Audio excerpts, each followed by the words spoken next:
But it's a great privilege, really, to give this inaugural lecture as part of BSMS 10.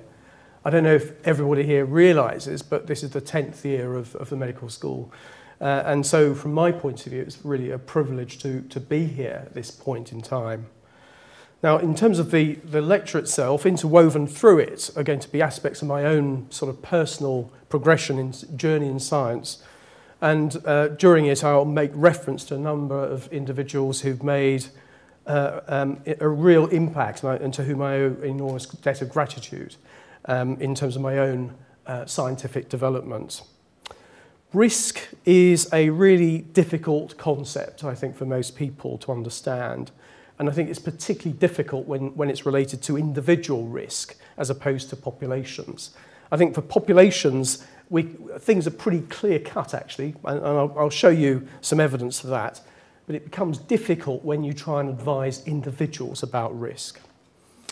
So as part of my lecture, I'm going to talk a little bit about biomarkers, because biomarkers are used to determine risk, and you have heard of some of them. Cholesterol levels, for example, is a biomarker of risk.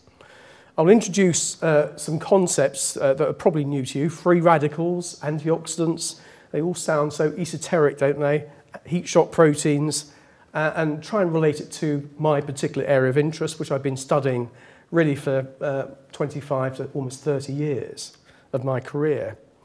And I will use cardiovascular disease as a paradigm for considering the use of biomarkers and in relation to coronary risk, and provide you with a novel hypothesis, not entirely new. I wrote it some years ago, trying to attempt to explain why there are inconsistencies in relation to cardiovascular